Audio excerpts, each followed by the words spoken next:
Morning San Antonio starts right now. The Texas Attorney General asked a judge to block a nearly $400,000 targeted voter registration program approved by Bexar County. This morning, we break down both sides of the political fight. Also this morning, former President Donald Trump responds on social media after what the FBI is calling an attempted assassination. And TikTok faces a key court hearing today in a legal battle seeking to block a law that could ban the app for millions of Americans as soon as January. Hey there, good morning. It is Monday, September 16th. We're still waking up today, but it's okay. Now that we're up, you guys got to get up too. Thanks so much for joining us this morning. Let's go ahead and get to Justin Horn. This weekend wasn't too bad, but you were right. It was a little toasty. No, it wasn't bad at all. And promise me that we don't have to talk about the Cowboys this morning. Oh, well, we got to talk about it, man. I got to get my boys. We got to tell it like it is. If you're heading to the bus stop this morning, here's what we can tell you. Temperatures will be in the mid-70s. We'll make it up to around 96 this afternoon. Partly cloudy, stray shower maybe, but most of us are going to stay dry. Really, the big story is the heat, and we're going to see those heat index values 100 plus. It's the last week of summer, and it feels like it in so many ways. Let's look at the weather headlines. As we look outside, we've got partly cloudy skies right now. And yes, we could see temperatures near some records next few days, believe it or not. The heat stays with us all week long. Heat indices will be 100 plus. I know it's not the news you want to hear, but unfortunately, it's just where we are. We'd love to see some cold fronts.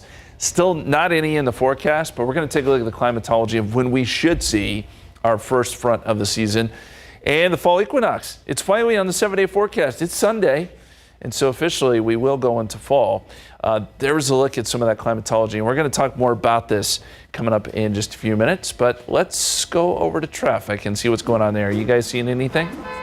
All right, we're checking out the roads this morning. I-35 at St. Mary's. Things are looking really good out there. 410 at Via Main. Looking great. No traffic accidents to report. Just the usual construction spots that we usually see.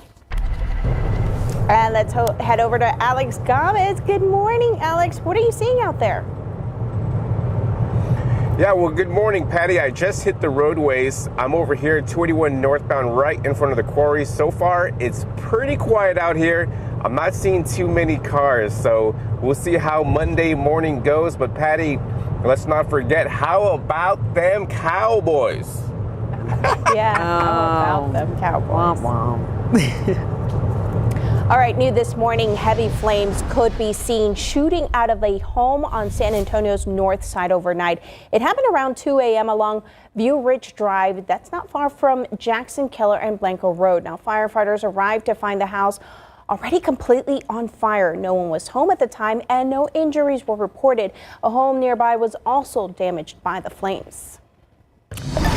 The League of United Latin American Citizens is once again protesting Texas Attorney General Ken Paxton over what he says, and it says, are his efforts to try and keep Latinos from voting. Our Devin Karp was at City Hall yesterday where this group held a demonstration. Good morning, Devin. What are they saying? Yeah, good morning, guys. This has been far from the first protest that this group has held against Ken Paxton. And organizers yesterday told me this is not going to be the last. Now, this all started back in August when Paxton's office raided the homes of several Democrats and LULAC members as part of what Paxton says is an ongoing election integrity investigation.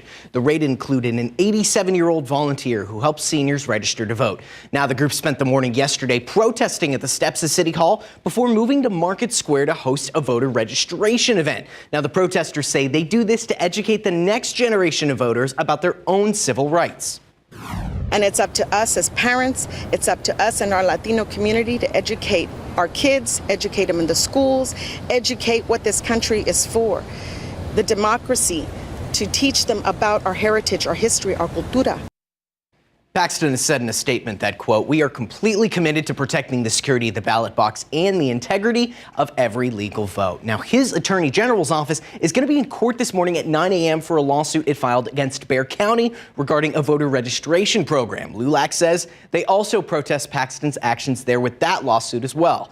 We're going to have full coverage for you today over the air and online at KSAT.com. Jaffney and Patty. Thank you, Devin. And as he mentioned, again, Ken Paxton's office has asked the judge to block a nearly $400,000 targeted voter registration program approved by the county earlier this month. DA Joe Gonzalez, meanwhile, says it's yet another attempt of voter intimidation by a Texas Republican. Dylan Collier breaks down both sides of this political fight.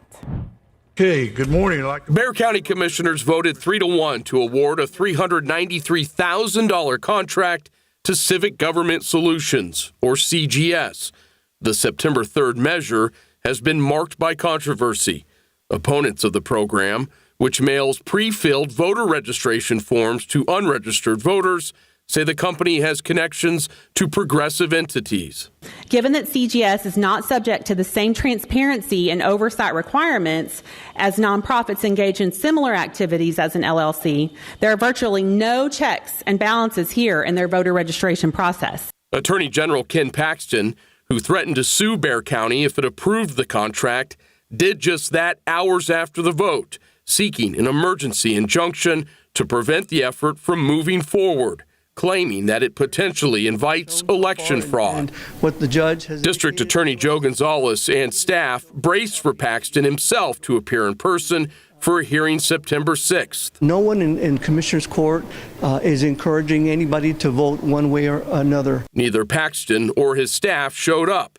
The motion for hearing was instead filed after hours and scheduled to go before a judge at 9 a.m. Monday. The citizens of Bexar County will not be intimidated. We believe in the healthy exercise of democracy. And that was Dylan Collier reporting. Now, it's unclear if Paxton himself will appear in court today, but Paxton's office did not respond to an email from KSAT seeking comment last night. A decision either way will need to be made in the next few weeks, as the deadline in Texas to vote in November election is October the 7th. And one other note, Bexar County has a presiding court system, meaning that the case will be called later today and then farmed out to another judge. It is a process that can sometimes delay the start of a hearing for several hours. All right, the FBI is investigating what it called an attempted assassination of former President Donald Trump after Secret Service agents shot at a man with an AK-47 style rifle on or near Trump's Palm Beach, Florida golf course on Sunday.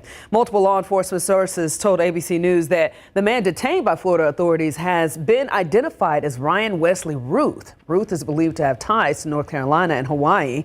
A Secret Service agent spotted a man with a rifle between 300 to 500 yards from the former president.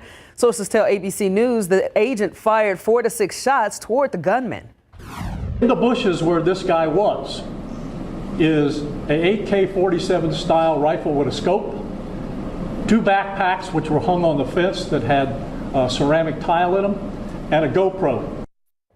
Trump posted on social media that it was certainly an interesting day as he thanked law enforcement for keeping him safe. Authorities are looking into whether Ruth had grievances related to Ukraine and specifically frustrations with Trump's position on the issue. This is now the second attempt on Trump's life in 2 months, the first being at a Pennsylvania campaign rally where Trump was shot in the ear. A firefighter was killed and multiple others were critically wounded. The shooter in that case shot and killed by Secret Service at the scene. Today, a U.S. appeals court will hear arguments about a law that would ban TikTok in the United States. Congress passed a plan in April that President Biden signed into law, which would ban TikTok here in the U.S. in January, unless the social media company's ownership change. China-based ByteDance is the current owner, and they're challenging this law, saying it violates free speech rights. ByteDance added, even if it wanted to give up ownership of TikTok, it wouldn't be done by the deadline Congress has set. Definitely a lot of drama circulating that TikTok, I tell you. It is now 5:09, guys. 76 degrees. It's time to wake up. The official first day of fall is coming up this weekend, and that means it's time to get the yard ready for cooler months. We'll show you which tools will make the yard work a little easier. And now taking a live look out at the city. Again, good morning, San Antonio. You got the traffic moving right there, but as you get closer and closer to time to wake up, more traffic will be on the roads. We're getting with Alex Gomez to check out those road conditions, as well as Justin, who's not letting us down with these warmer temperatures. That's next. Good morning. Welcome back. It is 5:12. The official first day of the fall is September the 22nd. Can you believe it? That's coming up this Sunday. And while it may not feel like fall in South Texas, once the summer heat takes a break, it's time to tackle those outdoor cleanup activities. Consumer Reports tests dozens of tools that can make the job easier and has a guide so that you don't fall for the ones that fail. As summer winds down, homeowner Alex Joyce prepares for the fall. His tool of choice, a leaf blower. So we got 3 acres, lots of trees, lots of leaves. Fall is challenging. After hours of rigorous testing, Consumer Reports experts know all about what makes a good leaf blower. Testers weigh and strategically pile leaves into a designated area. Then a timer is set to see how long each blower takes to clear the pile. CR says it's also important to consider how much each weighs and whether it is comfortable to use, especially if you have a larger yard. The heaviest models we've tested weigh nearly twice as much as the lightest ones, and that can make a huge difference even after just a few minutes. At under 7 pounds, this battery-powered skill is relatively lightweight and costs nearly half the price of some other recommended leaf blowers. A chainsaw can be a handy tool if you've got bigger branches or even tree limbs to tackle. CR times how fast each chainsaw cuts through a 10-inch square oak beam. As you can see, some saws are faster than others, but fast isn't great if it's not safe. We test chainsaws for a number of safety features for things like kickback when cutting, but we also just look for some really basic things like whether it comes with a cover for the blade. CR says you can cut fast and safely with this battery-powered Synex. Pressure washers can make light work of heavy-duty cleaning, but if you don't use them correctly, you risk damaging paint, wood, stone, and even yourself. That's especially true when it comes to the Narrow West nozzle. We think 0-degree nozzles pose an unnecessary risk, which is why we say if you buy a pressure washer that comes with one, just toss it out. And while you might be tempted to give your dirty, mossy roof a pressure wash, Consumer Reports says do not do it. It's too dangerous to both you and the roof. Instead, you should spray the roof down with a 50-50 mix of bleach and water and let any moss die on its own. Like we were just talking about how I cut the grass this weekend and it was super duper therapeutic. But again, those tools right there is something I might need to check into. Yeah, very good. All right, time right now is 5:15, 76 degrees out there. Up next, local military veterans return to Military City, USA after a ride of a lifetime. And taking a look outside, the road conditions looking great this morning at 5:15. But remember, traffic starts picking up in about an hour, so don't forget, head out the door. Try not to be late. We'll be right back. All right, check it out. 20 military veterans have returned to Military City, USA after a ride of a lifetime. This group of veterans was part of the 19th Honor Ride out of San Antonio. It is part of the nonprofit effort that sends vets to Washington, D.C. to visit the memorials dedicated to their service. 4 branches of the military were included in this trip, and the 20 veterans combined for more than 180 years of dedication to our country's freedom and safety. Welcome back to them. All right, let's take a look outside with TransGuide. Of course, we haven't seen any issues pop up just yet. If you're looking right there, Loop 410 at Somerset Road, traffic is moving just fine. 410 at Ray Ellison Boulevard, you two are looking great. Of course, let's go ahead and head out to Alex Gomez. Our eyes on the road, man. Are you seeing anything?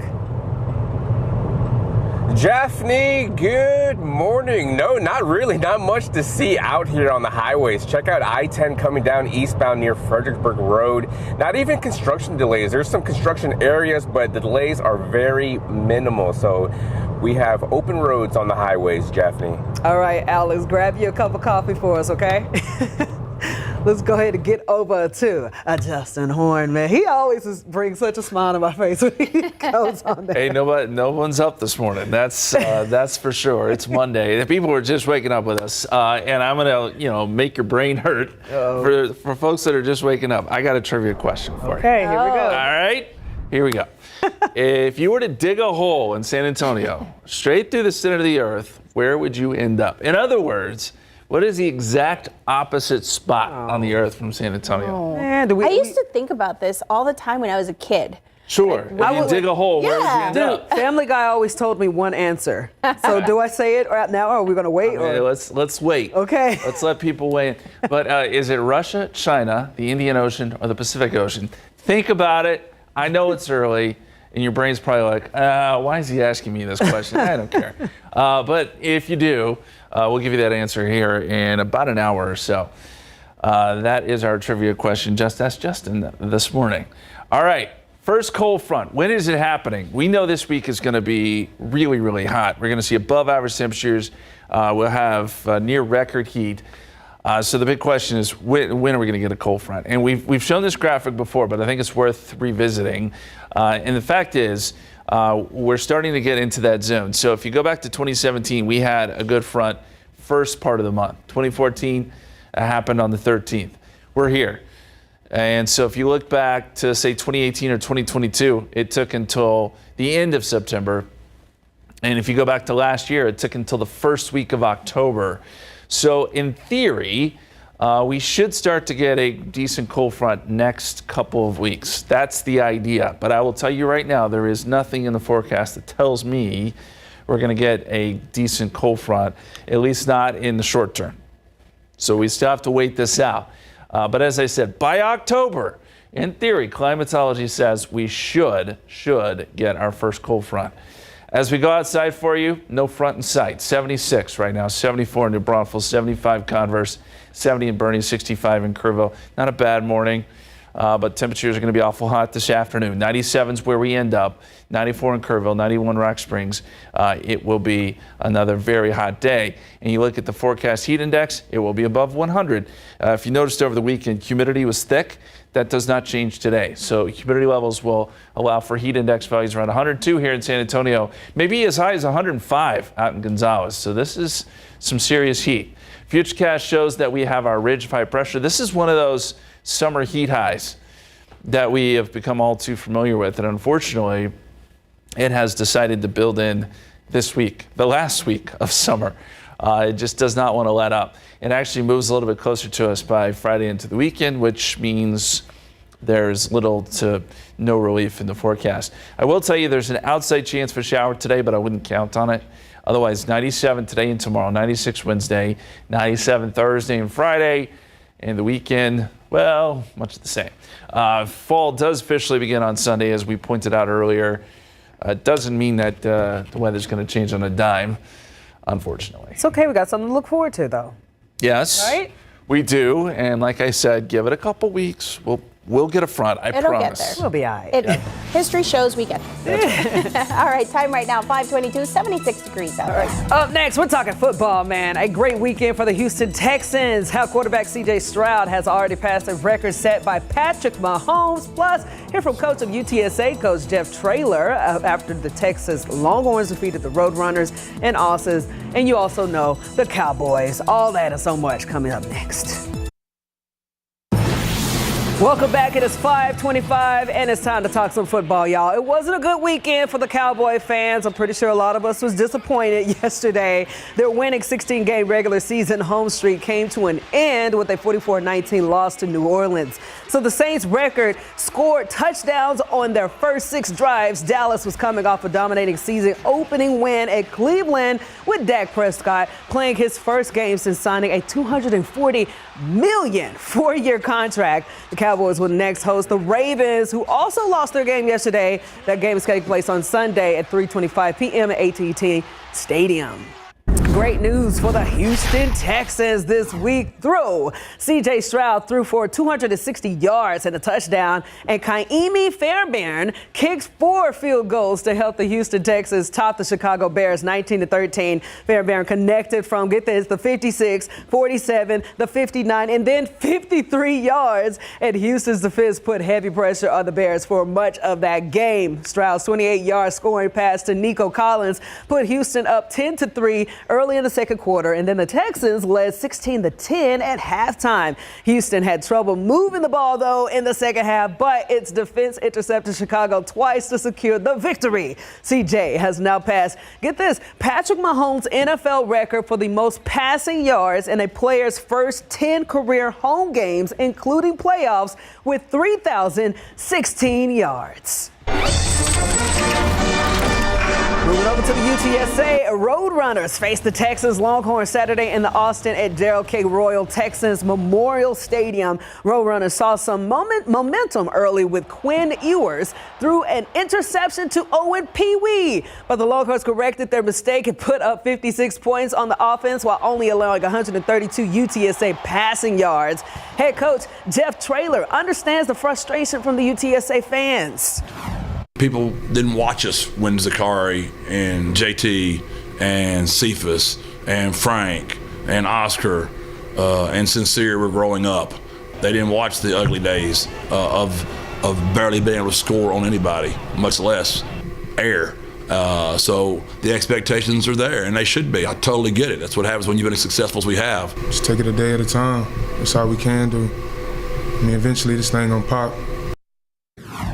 For Texas, the scare of Quinn Ewers leaving in the first half due to an abdominal strain only led to the Arch Manning having a breakout moment with 4 passing touchdowns and 1 on the ground. The Longhorns' performance now has them ranked as the #1 team in the nation. So again, a lot of football excitement. It was cool. Well, not necessarily cool. A lot of popular teams struggled a little bit yesterday, and I woke up today, I was thinking about the Chiefs and the Bengals. When I went to bed, they were struggling, but somehow Patrick Mahomes pulled it out again, had Butker do the kick. So there's a lot of excitement. We got to get the Cowboys back, though. I don't know what happened yesterday, but y'all better do better coming up. Right now, we got 5:28 on the clock, 76 degrees outside. Just ahead, we're celebrating the start of Hispanic Heritage Month. We're going to tell you about a Central American dish you can have for breakfast, lunch, dinner, even as a snack.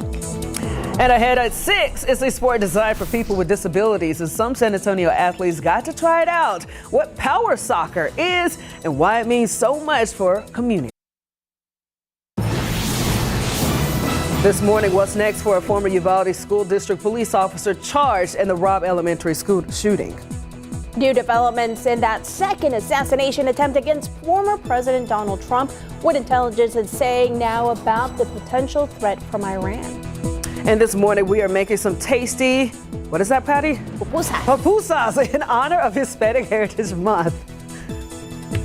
Hey there, good morning. We are in the middle of September already. Can you believe that? Good. Yeah, I can. And I'm excited to get to these pupusas, too, because I've never heard of that. I was just like, what does that say? So and then I'm looking at the video. It looks really tasty. So that's the story we're getting to later on. But for right now, again, warm in the oven, warm outside. What's going on, man? It's just been a brutal stretch. So summer's going out with a bang. That's for sure. So this is our last week of summer officially. And it feels like it. 97 is where we end up today. For the kids heading off to school this morning, it's definitely still shorts and T-shirts. 80 degrees at 9 o'clock, 89 noontime, 96 at 3 o'clock, 95 by 6 p.m. And yes, there is a chance for a stray shower, but I would not get your hopes up. Odds are most of us are going to stay dry. We're just talking about a 10% chance of rain here. Now, it is important to note that with the humidity, we have a lot of it in place. Heat indices will be up around 100, if not a little bit higher than that. 102 is what it may feel like here in San Antonio for a few hours this afternoon. So this is still kind of dangerous heat. We can't let our guards down. If you're going to be outside for any long stretch of time, know that this heat can sneak up on you. Pollen count, this is yesterday's numbers. Molds, ragweed, fall elm are all low. That's kind of where we've been over the last several days. We'll see where we end up today. I wouldn't expect much of a change there. All right, let's check in on your roadways this morning and see how things are going. Well, last check, there wasn't much going on. Yeah, right now we are looking clear outside. Of course, I-35 and 37 looking good. Traffic is moving along again as usual. We got the typical construction zone, so keep that in mind as you make that a part of your commute. Looking at I-35 and Von Armory, also looking clear. More people on the roadways, including our very own Alex Gomez. Alex, what you looking at? Good morning, Jaffney. Well, yeah, most of the highways right now are looking clear, even over here on the west side. I'm over here by 410 southbound near, this is going to be Ray Ellison. And so far, the roadways are clear on this section. Right now, I'm going to keep on driving. If I find anything, I'll let you know. But I do have my coffee on standby. All I need now is a papusa. I got you, Alex. Hey, yo, bro, we both could use one of those right about now. Thanks so much, man. Stay safe out there. A former Uvalde School District police officer charged in the Robb Elementary shooting is scheduled to have another hearing in court today. Adrian Gonzalez's first court appearance was back in July. Gonzalez is charged with 29 counts of abandoning and endangering a child, while former District Police Chief Pete Arredondo was indicted on 10 counts of the same charge. Arredondo waived his court appearance. Both men are facing charges in connection to the botched law enforcement response during the Robb Elementary shooting. Both Gonzalez and Arredondo have pleaded not guilty to the charges they face.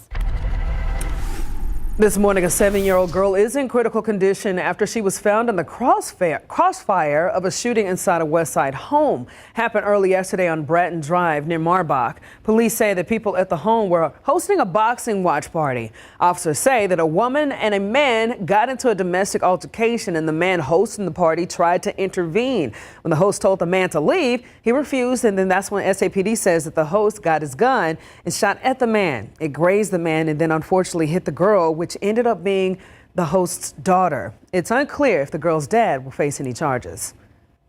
San Antonio police responded to 2 deadly domestic situations this past weekend on the north side. A man and a woman are dead in what police have called a murder-suicide. SAPD was called for a welfare check at an apartment complex on Jones-Maltzberger Road near Sonterra. When they got there, they tried for hours to talk with the men, and after a few hours, they entered the apartment to find the man and woman dead. Police say the man killed the woman before taking his own life. Several hours earlier yesterday in the southwest side of town, another man died after a standoff with police at an apartment complex near Kelly Field. Police say they found a domestic violence situation, a man holding a woman against her will with a gun. That woman was able to safely get out of the building. After that, the man later came out with that gun and took his own life in front of police. SAPD says the woman was treated for minor injuries. And if you or anyone you know is suffering from domestic violence, there is so much help for you. We have created an entire web page dedicated to resources. Scan the QR code on your screen. It'll take you directly to ksat.com/domestic violence. New developments in the second assassination attempt against former President Donald Trump in West Palm Beach, Florida. Sources tell CNN U.S. officials recently briefed the Trump campaign on new intelligence about a potential threat from Iran. The intelligence indicated that Iran was planning to escalate attacks on Trump and those around him. The sources say that right now there is no indication the intelligence is related to what happened on Sunday when the Secret Service spotted a gunman near the Trump's golf course while the former president was playing. The intelligence given to the Trump campaign in recent days related to potential physical and cybersecurity attacks. All of this, again, being 2 months after Trump was shot in the ear at a campaign rally by a man positioned on a roof near the stage where he was speaking.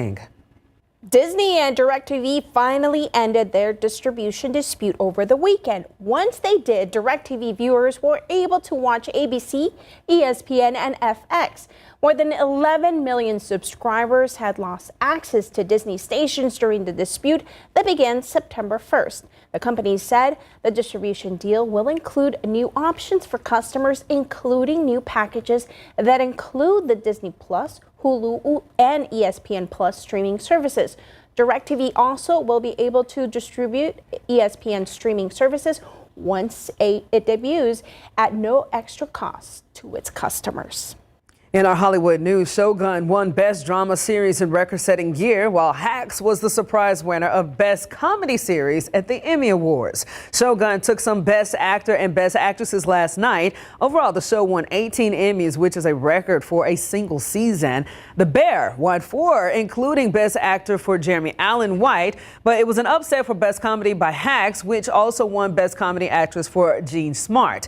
Baby Reindeer won 4 times, including 2 Emmys for creator and star Richard Gadd. Yeah. All right, we want to remind you of this year's Head for the Cure 5K. It is right around the corner. It will be on September 28th at Providence Catholic School. You can register right now by scanning the QR code on your screen. It will take you directly to the website to register. Proceeds from Head for the Cure go to brain cancer research. For more information, visit ksatcommunity.com. Have you ever seen Baby Reindeer? You know, all of those things that you mentioned, I have never seen. So I got a lot of catching up to do. Oh, it's okay. When I find time. Only see Baby Raider. Everything else, I'm like, okay, congratulations. All right, it is 5:39 right now, 76 degrees outside. This Hispanic Heritage Month, we are all celebrating all of these rich cultures. We are going to the far west side to learn how to make pupusas. Ooh, I'm excited about that story, Patty. Let's go. Taking a live look out at the city with Live Cam. Good morning, San Antonio. It is time to start getting up, get that breakfast going, get the kiddos in the bathroom, brushing their teeth and washing their face. We're getting the day started off the right way. Happy Monday, and thanks for waking up with us on GMA. I'm Patty Santos, and this is Hispanic Heritage Month. We are all celebrating our rich culture, and to do that, I want to introduce to you Francisca Alvarez. She's the owner of El Buen Paladar restaurant in the far west side, and this morning she's going to teach us how to make pupusas. All right. Esta es la pupusa, es la masita para hacer. So you get a little ball here like this. Así? Sí. Okay, and this is basically chicharrón with cheese. Con queso. And so this is going to be called pupusa revuelta. And look how fast she's already in the next step, and I'm still barely here struggling. She makes about 100 to 200 pupusas a day here at her restaurant, so she has a lot of practice. I do make these at home myself. ¿Así? Sí. Se me salió. Un poquito más delgado. Un poquito más delgado. Now, notice the way she handles the masa right there. And she has this technique that just makes it turn. Look at the way she's gonna do it right now. Look, I'm trying to do it. It's not gonna work. You see this? This is not supposed to be there, right? Así no es. So she's closing it in, which I didn't do. And then she's gonna put it over there. And in about 3 minutes, yes, 5 minutes. Have a 5 minutes. Like that. 5 minutes. All right, you can read more about her story and how her restaurant opened on KSAT.com. Oh my God! Okay, so where'd you bring them? What taste test? Let's go. Where they at right now? Because that look good. We ate them already. Oh my gosh, that's so cool to see that done in firsthand. You say you make that every day? Yeah, but she's way better at it. I still need a lot of help. Gosh, but everybody can find out more online. KSAT.com. Okay, I gotta go look for that. Okay, it's 5:45 right now, 76 degrees outside. All right, we're giving you a first look at iPhone's latest software update that is available starting today, plus how Windows will be on Android, kind of. Okay, y'all, we got 10 orders coming in. Starting a business is never easy, but starting at 8 months pregnant, that's a different story. I couldn't slow down. We were starting a business from the ground up. People were showing up left and right, and so did our business needs. The Chase e-card made it easy. When you go for something big like this, your kids see that, and they believe they can do the same. Earn unlimited 1.5% cash back on every purchase with the Chase Inc. Business Unlimited card from Chase for Business. Make more of what's yours. Rise, rise, rise, and thrive.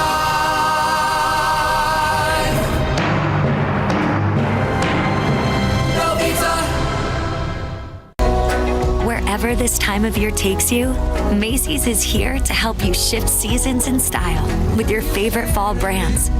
So lean into the excitement for what's ahead, because this fall, we've got a lot to look forward to.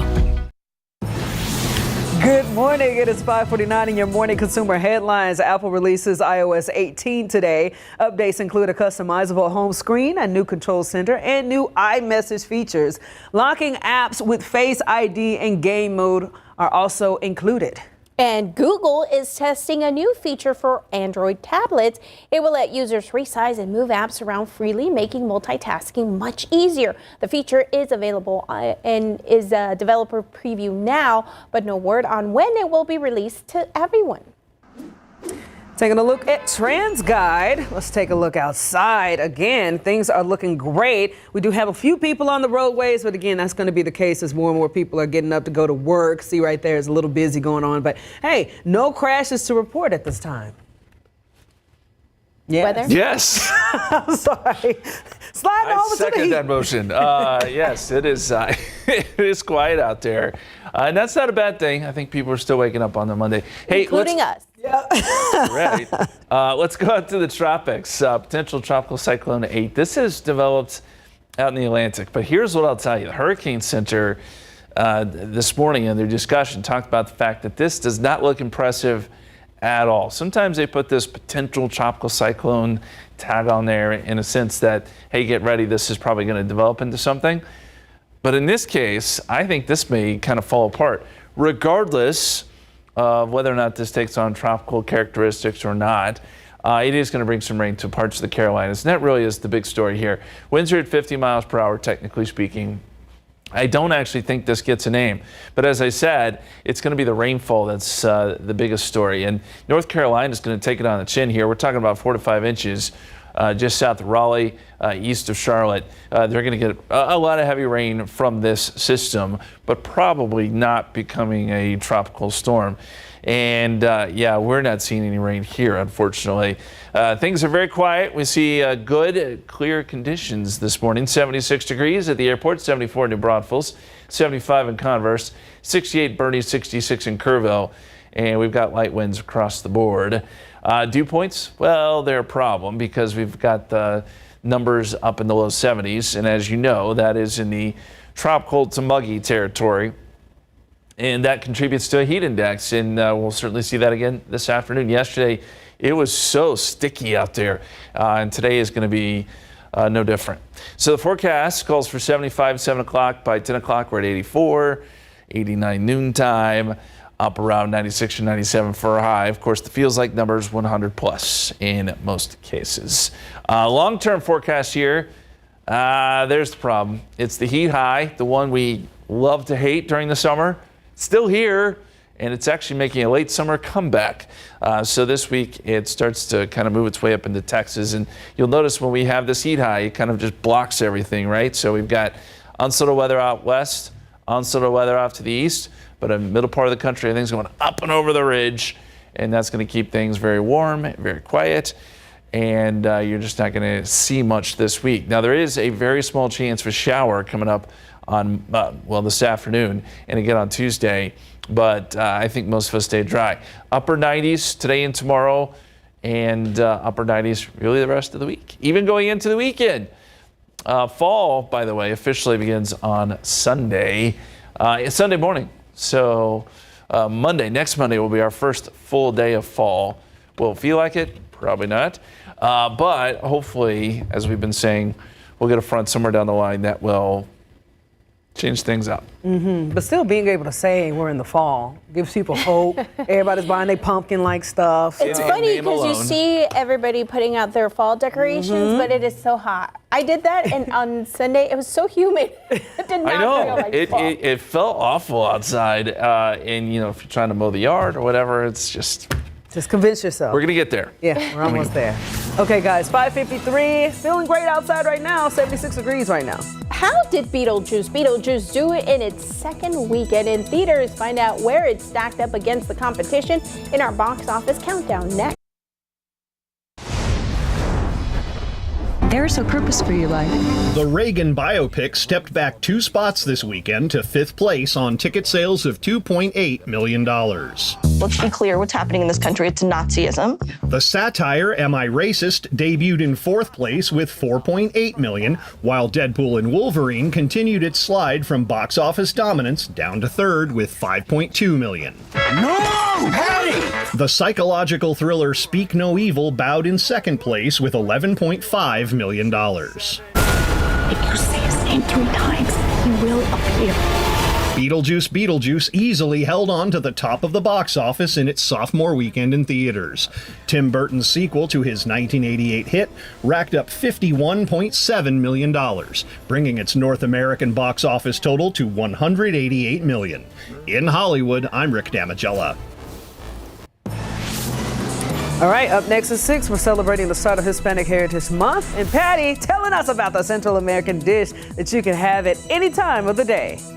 Plus, it's a sport designed for people with disabilities, and some San Antonio athletes got to try it out, what power soccer is and why it means so much for our community. A live look outside right now. Of course, things are looking good. We got some construction happening right there, so keep that in mind if that's a part of your commute. More on that, Alex on the roads, more in your weather, so much more coming your way at 6.